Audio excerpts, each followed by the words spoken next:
Like it or not, the long-term future of cars almost definitely doesn't involve the internal combustion of fossil fuels. Toyota is keenly aware of this truth, and that's why the brand is readying a fuel cell car for its premium Lexus brand by 2020.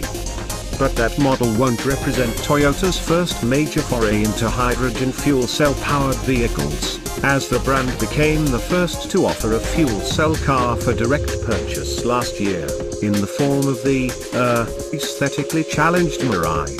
But before fuel cell powered and battery electric vehicles rule the autonomous roads of the future, the interim will be filled with lots and lots of hybrids.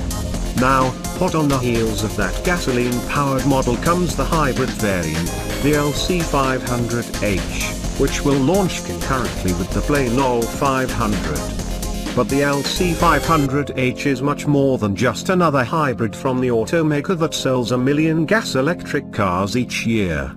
Indeed, the LC Hybrid marks the debut of a new longitudinal hybrid transmission, which Toyota has dubbed the Multistage hybrid system.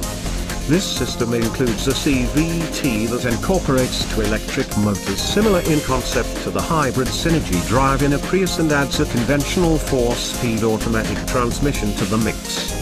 Yes, it has two transmissions.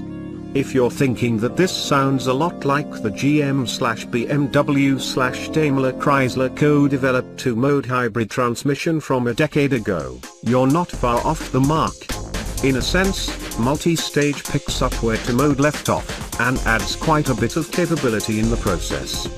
Chief Engineer Koji Sato says one of the main goals was to eliminate the rubber band feel of a traditional CVT, and to make throttle inputs feel more directly related to what the car is actually doing.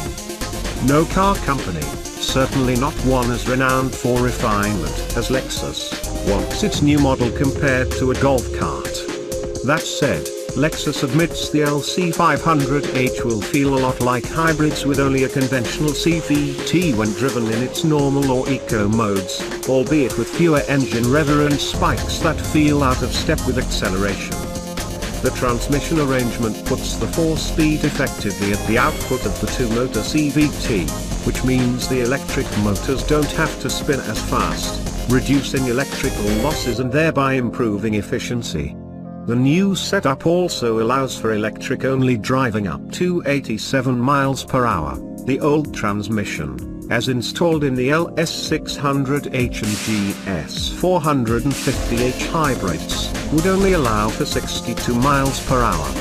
While Lexus says the 467 HP V8 coupe will hit 60 miles per hour in less than 4.5 seconds. The hybrid will pack significantly less horsepower, 113 fewer, to be exact, and so we're thinking that Lexus's sub 5 second 0 to 60 mile per hour time for the 500h might be a bit optimistic. The internal combustion portion of the powertrain is an Atkinson cycle 3.5-litre V6 rated at 295 horsepower and 348 pounds-foot of torque. The remaining 59 horses come courtesy of the larger electric motor/generator in the multi-stage transmission. However, we're prepared to be proved wrong about the LC500h's accelerated right after all. Lexus says this is the first hybrid it has made that's capable of spinning its rear tires on dry asphalt. As for efficiency, Lexus is holding the LC500h's fuel economy numbers close to its chest, as ever scrutinizing is still some ways in the future. We figure you can expect minimum city and highway scores of 31 and 37 mpg, however, and 40 mpg on the highway isn't out of the question. Aside from the powertrain changes, indicators that this is a hybrid are minimal. The most obvious being a few badges and a slightly reworked shifter that mimics the Prius's funky over and up/down gate.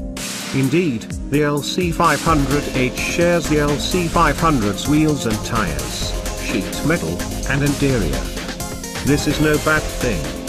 The LC is gorgeous to behold, a taut mix of elegance and aggression, while the three-tone blue, orange, and white interior in the LC500h we saw a nod to Virginia Cavaliers fans. perhaps question is subtler and more successful than one might think. And the attention paid to creating interesting details, such as the flowing, asymmetrically designed interior door panels with their frameless pulls, provide further proof that Lexus is taking design seriously. In person, this car seems to signal the shift at Lexus to a more considered aesthetic outside of the massive grille. That is, and we love it. As we viewed the car, we kept thinking of the LC as a 1960s Japanese sports coupe mixed for the 21st century with big wheels, an angry countenance, and a wider stance. We're going to have to wait more than a year to drive this car, and many of the equipment and technology details we'd normally share in an introductory story like this are still under wraps.